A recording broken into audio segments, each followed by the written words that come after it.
En la neurona teníamos dos componentes. La primera es la sinapsis, que ya hemos visto cuáles son todos los componentes de la sinapsis, y el segundo van a ser los neurotransmisores. Respecto a los neurotransmisores, sabemos que estos son moléculas químicas. Su función es ser el mensaje. Y ahora quiero que ustedes traten de imaginarse lo siguiente. ¿No está proyectando?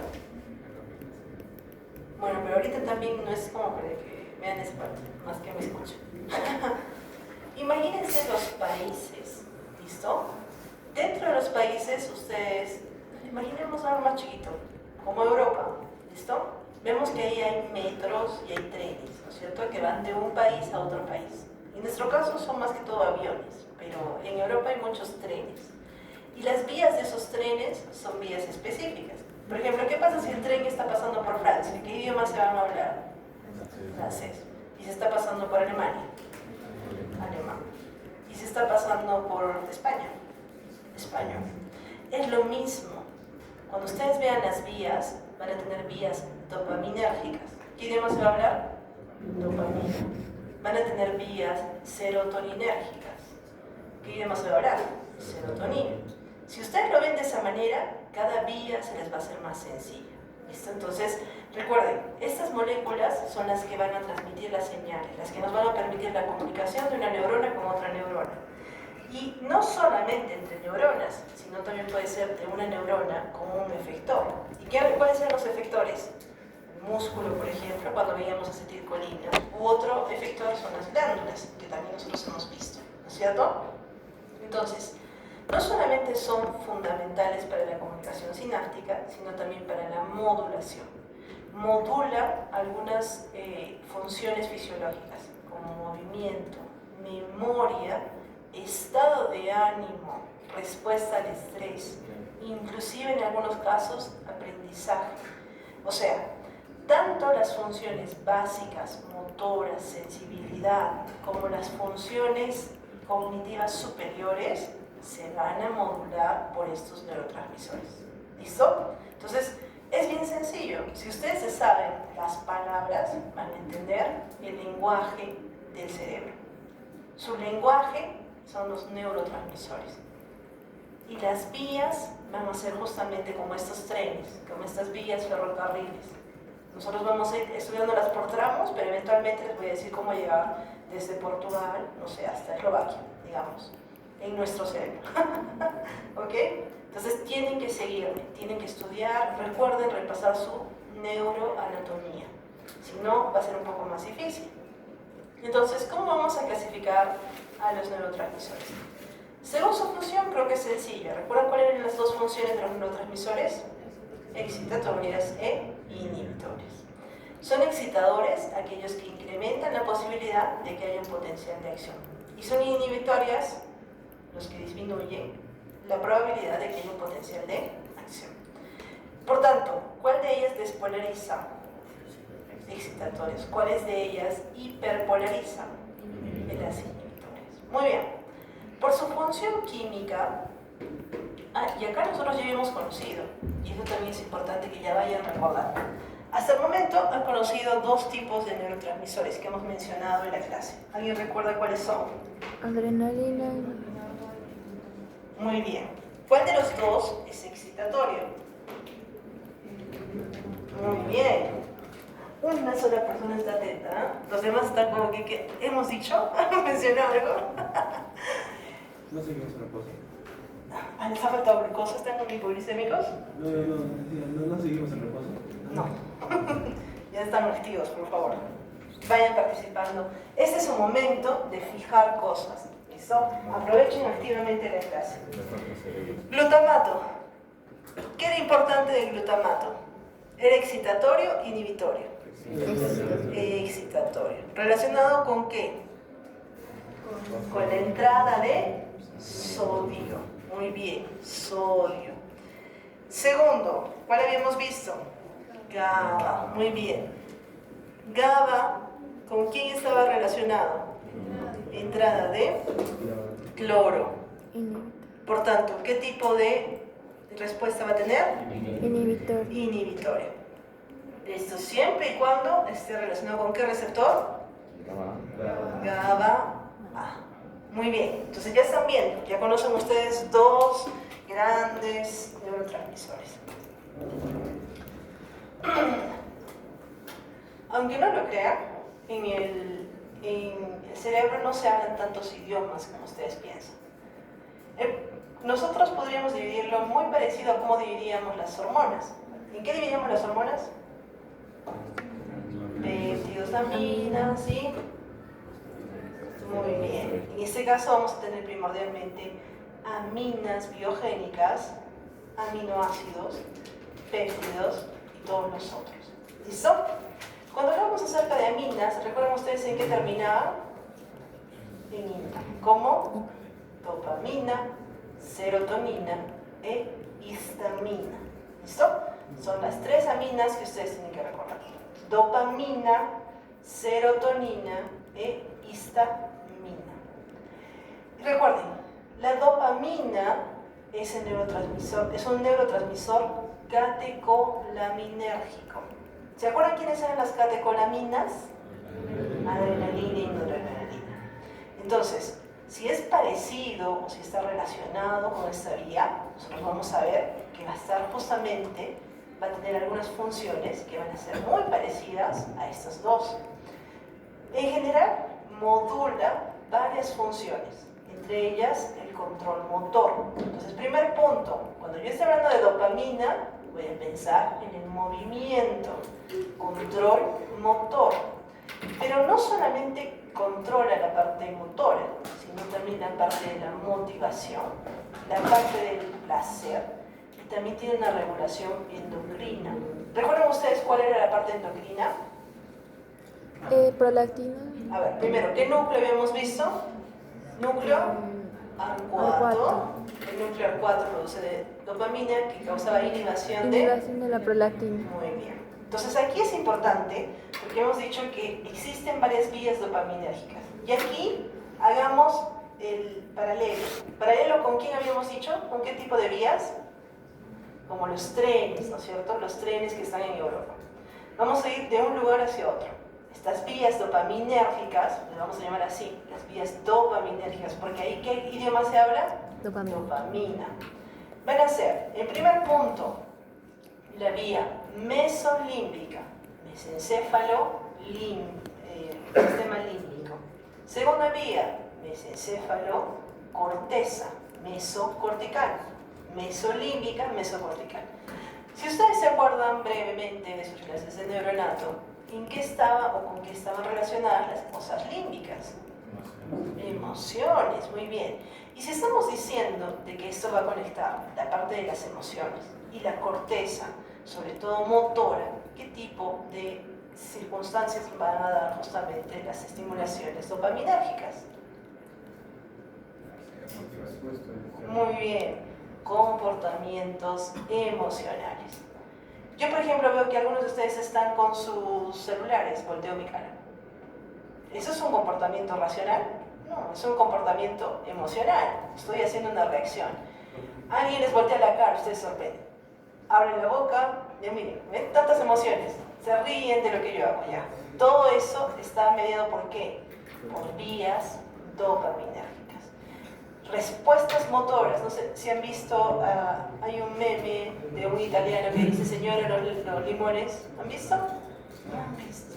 Tampoco les voy a mostrar, no dicen que no me estoy grabando de ella. Esa es una respuesta emocional. Las respuestas que nosotros tenemos, movimientos de nuestras manos, que están relacionados con las emociones, vías dopaminérgicas. Ya están viendo, si les ponen un nombre y un apellido, ¿qué vías? Mesolímbicas, mesocorticales. También esta vía está relacionada a la motivación. No es fácil sentarse a una clase de 2 horas y media, una persona que está hablando, sabrá Dios si está hablando bien, mal, están cansados, han estudiado micro. Entonces, esto que ustedes voluntariamente se sientan, tratan de aprender, eso está relacionado con la vía dopaminérgica, motivación con vía dopaminérgica. Luego tienen la vía nigroestriatal. es decir, los núcleos, o lo que ustedes habían visto como la sustancia negra y la sustancia, bueno, los núcleos estriados. ¿Listo? Esa vía va a conectar primordialmente la parte del dolor. Entonces estamos del movimiento, disculpen, control motor. Entonces cuando nosotros vemos dopamina en la circunstancia, en los rieles que están relacionados con la sustancia negra y la sustancia estriada, aquí vamos a decir que tiene una función motora. Y finalmente, si yo digo túbero un infundibular, ¿en qué zona se están localizando? ¿Dónde estaba el infundíbulo? Hipotálamo, hipófisis. ¿Recuerdan ustedes? Aquí justamente va a regular la secreción de manera inhibitoria de la prolactina. ¿Listo? Entonces ya estamos viendo 3 vías. Yo les comentaba a sus compañeros, ¿alguno de ustedes ha estado alguna vez en París? ¿Acá hay avenida en París? Ah, ya. Muy bien. Sabía, parece que haya. Miren, este es el metro de París. París, a diferencia de nosotros, no tiene sus distritos localizados desde un centro para afuera. Como por ejemplo tenemos nosotros Yanaguara, tenemos por aquí Mariano Melgar, Centro, Cercado y todo lo demás. Ellos están organizados como si fuera un caracol. ¿Listo? Aquí viene la parte del centro y de ahí van yendo. Cada uno de los distritos van a tener un nombrecito, por ejemplo, el número 1, 2, 3 y al final es el 18. Todos ellos llegan al centro, que es esta zona. Pero miren, es fácil, sencillo. Si yo los dejo por acá, por ejemplo, les digo, lleguen a la Torre Eiffel, ¿llegan? Caminando. Clásicamente se considera que el metro de París es uno de los más complejos del mundo. Porque si ustedes ven, por ejemplo, un metro en Montreal. Metro de Lima.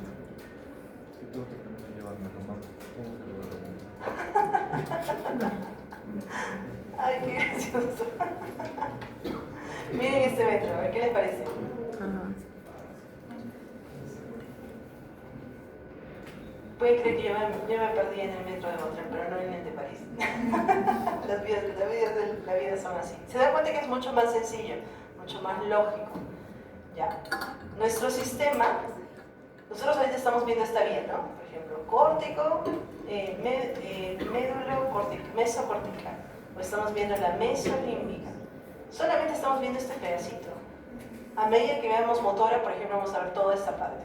O de repente, cuando veamos sensitivo, toda esta parte. Entonces, tenemos que ver los tramitos, tenemos que ver las vías. ¿Ok? Eso es lo que vamos a aprender en neuroanatomía. Neuroanatomía ya han aprendido ustedes, pero en neurofisiología es cómo llegar. ¿Qué es lo que ¿Para qué sirve esa vía? Cuando ustedes solamente la conocen. En neurofisiología van a saber qué hacer con esa vía, hacia dónde llega. Entonces, si yo tengo que la dopamina está relacionada con el sistema motor, ¿qué pasa si es que yo la tengo completamente todo el tiempo activa? A nivel de la vía nigroestriada. Va a haber movimiento. ¿Qué tipo de movimiento? Muy bien. Y eso es lo que sucede en la enfermedad de Parkinson. Hay una deficiencia de la dopamina. Habíamos dicho que la dopamina hasta cierto punto tenía una vía inhibitoria del movimiento. Entonces, si es que no está, va a haber una presencia de movimiento y por tanto, ¿qué va a suceder? Movimientos que están permanentes. Además, ¿qué pasa si es que hay un exceso de dopamina a nivel mesolímbico?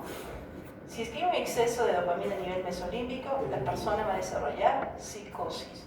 ¿Qué cosa es psicosis? Por ejemplo, ahorita ustedes están viendo la pantalla y me están viendo a mí, porque obviamente yo estoy presentando este tema. Pero ¿qué pasaría si yo dijera, me están mirando porque seguro que me odian, me quieren matar? Y salgo de la puerta y digo, no, seguro que me van a matar, me van a hacer algo. Eso es psicosis, ¿listo? Y eso se debe a una sobreexcitación de dopamina. ¿A qué nivel? Mesolímbico. ¿Ok? Muy bien. ¿Hasta aquí estamos bien? ¿Hemos entendido? Estamos guiándonos, ¿no es cierto? Muy bien. La segunda amina que tenemos que estudiar es la serotonina. La serotonina también le van a llamar 5-HT, ¿ok? La serotonina tiene una función primordial en el ánimo. Cuando ustedes hablen acerca de una persona feliz, van a decir, ah, tiene una buena serotonina. Dices que está deprimida, casi no tiene serotonina. También está relacionada con el sueño, con el apetito, pero también con la conducta sexual. ¿Listo? Entonces es importante esas cosas. Respecto a la serotonina, hay una gran cantidad de receptores de serotonina. Por ejemplo, tenemos el 5-HT1A, el 5-HT3, o sea, 1A y el 3, que son relevantes para el estado de ánimo y para el control de los vómitos. Esto también es importante que ustedes recuerden. ¿Qué sucede si es que nosotros tenemos deficiencia de serotonina? ¿Qué enfermedad? Depresión. Entonces, la depresión es inventada, una persona dice, ay, estoy deprimida, ya, bueno. Es como que aliento, ¿verdad? Le dicen, ah, sí, mejórate. Es como si le digan a una persona con diabetes, mejórate. No, ¿no es cierto? No, hay una deficiencia de serotonina. En la ansiedad también hay una deficiencia de serotonina. Y finalmente, en algunos trastornos del sueño también.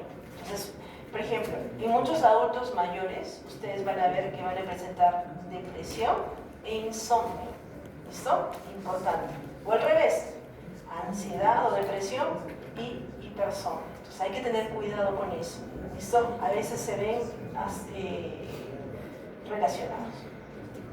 Cuando nosotros tenemos antidepresivos que se llaman ISRS o inhibidores selectivos de la recaptación de serotonina, ¿qué es lo que van a hacer? A ver, ¿qué van a hacer los inhibidores selectivos de la recaptación de serotonina?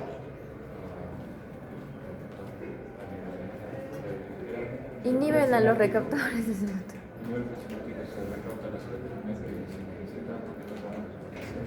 Muy bien, Fabricio. Ya, muy bien. A ver, entonces repasemos. Este es el momento para que repasen. ¿Cuáles eran los tres componentes de la sinapsis? Ya, el pre, ¿qué más? La hendidura sináptica y el postsináptico. Ya, muy bien. ¿Qué pasaba en el pre? ¿Cuáles eran los pasos? Primero despolarización, se despolarizó. Muy bien, ¿qué pasó después?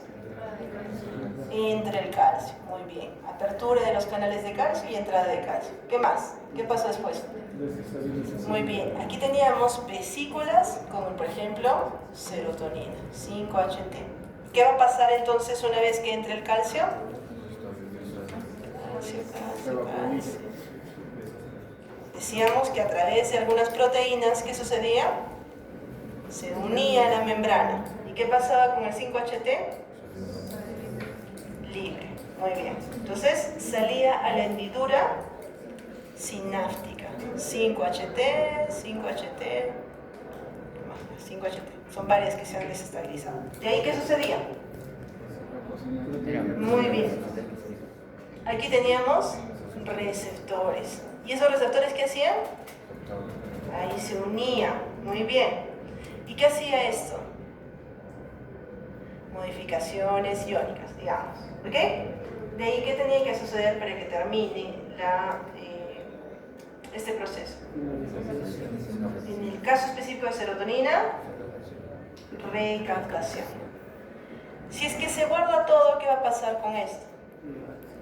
Ya no va a haber estímulo, muy bien, ya no va a haber señal.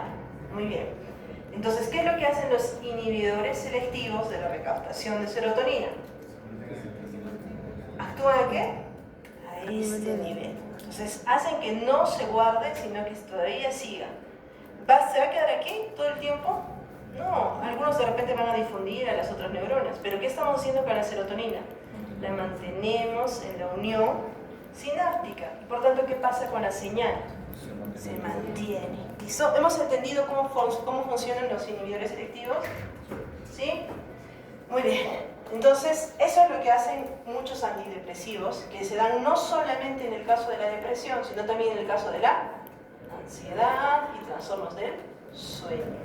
Muy bien. Excelente, chicos. A ver, siguiente amino. Y la última.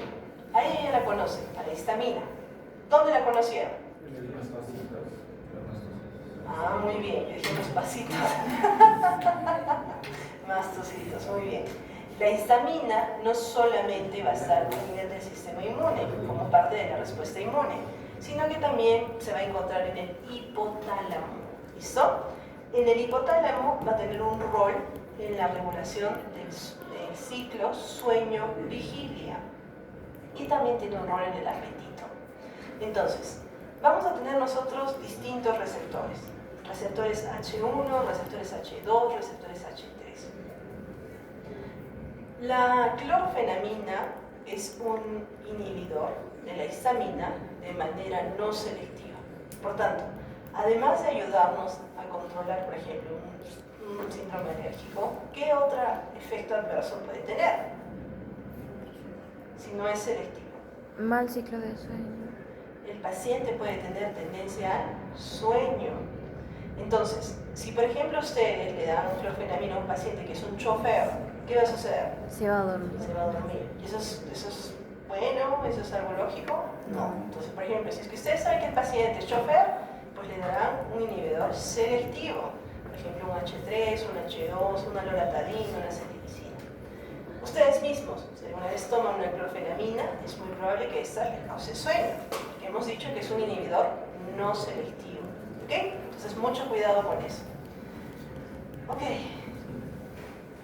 Los aminoácidos. Cuando hablamos acerca de los neurotransmisores que son aminoácidos, vamos a hablar acerca primordialmente del glutamato, del GABA y de la glicina.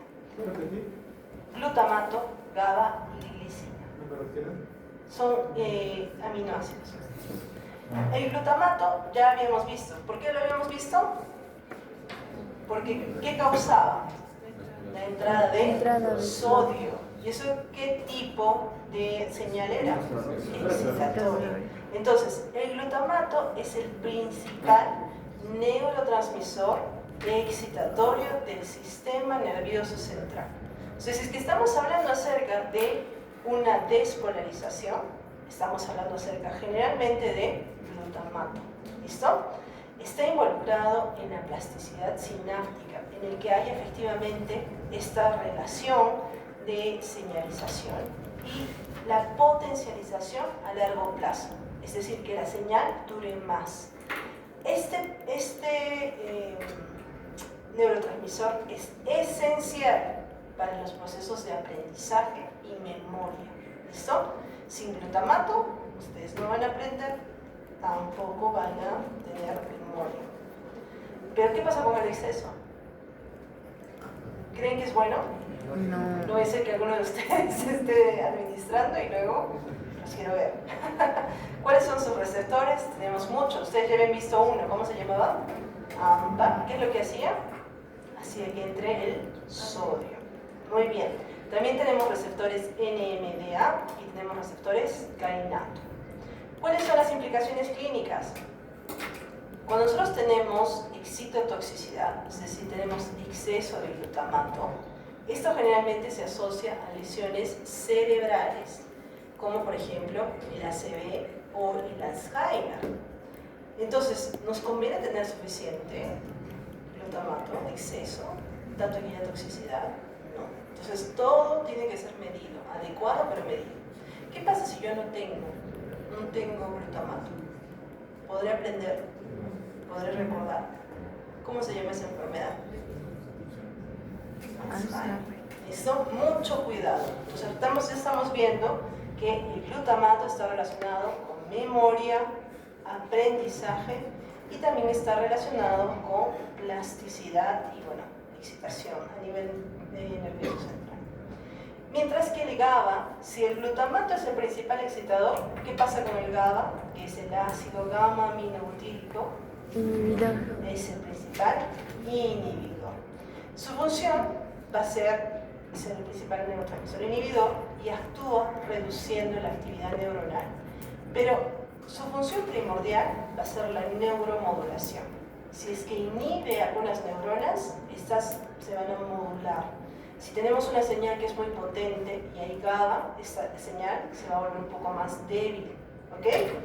Sus receptores también son múltiples, pero quizás dos de los que vamos a utilizar más van a ser los tipo GABA-A, que son primordialmente ionotrópicos. ¿Y recuerdan cuál era su función? Que entre cloro, muy bien, y por tanto se hiperpolarice la neurona. Y los GABA-B, que tienen una función metabotrópica. ¿Se acuerdan qué cosa era una neurotransmisión metabotrópica? Muy bien, unidos a proteínas G, por tanto, hacían que la duración, que la respuesta sea mucho más duradera. A eso se llama neuromodulación. ¿Listo? Entonces ya estamos viendo, GABA tiene ambas, inhibitorias con la entrada de cloro y teníamos con la parte metabotrópica. ¿Cuáles son las implicaciones clínicas? Primero, la deficiencia de GABA se va a asociar a trastornos de ansiedad. Estamos viendo que ansiedad, ya habíamos visto una deficiencia. ¿Qué tipo de deficiencia era? Serotonina. Segundo tipo de deficiencia, GABA. También vamos a ver que su deficiencia se va a relacionar con epilepsia, que son convulsiones crónicas, y también trastornos del sueño. Entonces estamos viendo que el sueño, el ciclo sueño y vigilia, no es así nomás. Imagínense ustedes, yo no digo que sean ustedes, pero en general algún estudiante de medicina que elija voluntariamente alterar su ciclo del sueño. Dice, no, hoy día me quedo, hoy día sí o sí voy a estudiar hasta las 3 de la mañana. Bueno, parcialmente, en contra de su voluntad, pero ustedes eligen. ¿Qué sucede? ¿Está actuando de manera fisiológica primero? No. ¿Qué cosa está alterando? Está alterando cómo están funcionando sus neurotransmisores. ¿Y qué sucedía cuando había, por ejemplo, exceso de glutamato? Excitotoxicidad. Muy parecida a quiénes? A lesión cerebral y Alzheimer. ¿A ustedes les conviene alterar su ciclo de sueño-vigilia? No, a mí tampoco. Así que para mí siempre es bueno estas clases para recordar. Muchos medicamentos, recuerden, tipo los ansiolíticos, los sedantes, las benzodiazepinas, potencian la acción del GABA. ¿Listo? Y son dados justamente para los pacientes que tienen ansiedad, que tienen trastornos del sueño. ¿Ok? Muy bien. Último de este grupo, que son aminoácidos, la glicina. La glicina es un neurotransmisor inhibidor. Si decíamos que el GABA es un neurotransmisor inhibidor a nivel del sistema nervioso central, la glicina es un inhibidor a nivel periférico, a nivel de la médula espinal y del tronco encefálico. En cuanto a los receptores, generalmente son ionotrópicos y van a activar canales de cloro, muy parecido a lo que sucedía con GABA. Y esto va a producir hiperpolarización. En cuanto a las implicaciones clínicas, la glicina va a contribuir a la regulación de los reflejos. ¿Qué tipo de reflejos? Reflejos espinales y también la transmisión del dolor. ¿Listo? Entonces recuerden, si GABA es central, glicina es periférica. ¿Listo? La disfunción se va a asociar, por ejemplo, con enfermedades como el tétanos, donde no hay o se inhibe la acción de glicina y de GABA y el paciente va a tener una contracción generalizada. ¿Listo? Entonces es muy interesante esto que ustedes recuerdan. ¿Es deficiencia de glicina? De GABA y glicina. De GABA y glicina. Ajá. Bueno, ahora que ustedes están haciendo micro, igual yo llevaría un poquito más como que al límite lo que están aprendiendo. O sea, no solamente aprendan la superficie, sino que ahora que ya saben ustedes de los receptores, de las placas, vean cómo las neurotoxinas justamente inhiben muchas de estas cosas. Entonces, para que más o menos ustedes puedan sacarle más provecho. Pero eso ya sería como un ánimo personal, ¿no es cierto? Miren, dentro de los péptidos vamos a encontrar a las endorfinas y a la sustancia P. ¿Listo? Las endorfinas y las encefalinas se llaman también péptidos opiáceos. Su función va a ser neurotransmisores peptídicos y estos actúan como analgésicos endógenos. Entonces, cuando hablemos acerca de dolor, vamos a hablar principalmente acerca de justamente las encefalinas, vamos a hablar un poquito acerca de la sustancia P. ¿Listo? Entonces están relacionadas también con la sensación de bienestar, el hecho de que ustedes estén tranquilos, que no les duela nada. Sus receptores van a ser específicos y por ahí, si es que alguno quiere ser anestesiólogo, este es el momento para que ustedes recuerden cuáles son. Tenemos al receptor mu, al receptor delta y al receptor kappa. ¿Listo? Y sus implicancias químicas es que, por ejemplo, los opioides exógenos, como la morfina, por ejemplo, van a imitar las acciones de estas endorfinas y van a ser útiles para el manejo del dolor, tanto agudo como crónico. Pero hay una circunstancia. ¿Qué creen? ¿Es bueno dar morfina? A ustedes, a todos los pacientes, ¿les duele su uña? Morfina. Muy bien, generan adicción. Y eso también vamos a ver cómo una vía, que es una vía del dolor, se va a relacionar con una vía, que es una vía emocional de la adicción. ¿Listo? Como les digo, esta parte de la fisiología es súper bacán. Si ustedes la aprenden a conciencia por sí mismos, yo creo que les va a gustar mucho, van a entender mucho de su cuerpo y de lo que funciona en las enfermedades. Si les estudian para el examen, yo espero que aprueben bien. ¿Listo? No regular, bien, bien. ¿Listo? Tenemos otros neurotransmisores. Uno de ellos ya los han conocido, sobre todo cuando veíamos vasodilatación, y ese es el óxido nítrico. Y el mismo ATP también funciona como un neurotransmisor. Ya vamos a ver algunas circunstancias específicas en las cuales el ATP tiene este rol. Quizás otros de los neurotransmisores que también son bastante relevantes son noradrenalina. Entre ellos vamos a ver que norepinefrina o noradrenalina es lo mismo. Es un neurotransmisor, y hemos dicho, de funciones catecolinérgicas y que están involucrados con la respuesta de lucha, la respuesta de huida. Si es que nosotros vemos un tigre, ya sabemos que se activa noradrenalina y nosotros vamos a estar listos para huir. Vigilancia y regulación del estado de ánimo. Recuerden, estos receptores van a ser específicos. Vamos a tener receptores adrenérgicos, alfa y beta, que van a tener algunos aspectos que ya vamos a discutir más adelante. La noradrenalina también es importante en este rol que habíamos dicho con las emociones, porque es modulada en los tratamientos, por ejemplo, de depresión con algunos medicamentos antidepresivos, sobre todo los antidepresivos tricíclicos y los inhibidores de la recaptación de noradrenalina. Entonces estamos viendo que no hay un solo neurotransmisor que nos diga, ok, es la cura de toda esta enfermedad. La mayoría de las enfermedades que ustedes van a ver en psiquiatría, en ella intervienen distintos tipos de neurotransmisores y por tanto su tratamiento también tiene que estar basado en todo eso, en la gama.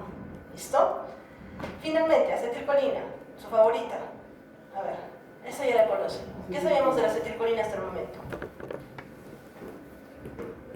Que era clave en qué cosa? En la placa o la unión neuromotora. Entonces su función es primordialmente motora. Si bien tiene un rol muy esencial a nivel del sistema nervioso periférico, también va a tener un rol esencial a nivel del sistema nervioso central y va a estar relacionada con la parte voluntaria del movimiento, va a estar relacionada con la memoria y con la atención. Van a haber dos tipos de receptores de acetilcolina. ¿Recuerdan ustedes cuáles eran? Nicotínicos y muscarínicos. Muy bien. Exacto. Brevemente recordamos. ¿Se acuerdan ustedes por qué eran especiales los nicotínicos? Porque estaban a nivel del sistema nervioso central y estaban relacionados con la adicción a la nicotina. Y estos generalmente son ionotrópicos y de acción rápida. ¿Qué pasaba con los muscarínicos? Los muscarínicos, recuerden que son metabotrópicos, es decir, actúan a través de proteínas G y por tanto, ¿cómo es su acción? Un poco más prolongada. Muy bien. En general, la acetilcolina se va a encontrar deficiente, por ejemplo, en enfermedades como el Alzheimer y también en algunos trastornos de la memoria, y además va a estar involucrada en enfermedades autoinmunes como la miastenia gravis. ¿Recuerdan ustedes cuando veíamos miastenia gravis y unión neuromuscular? Pues ahí. Muy bien, chiquillos, yo creo que acabamos con eso, la parte de neurotransmisores y la parte de neuronas. Y mañana yo creo que podemos empezar con lo que es la neurología y todo lo demás que nos falta de las generalidades. para que la próxima semana podamos empezar con fuerza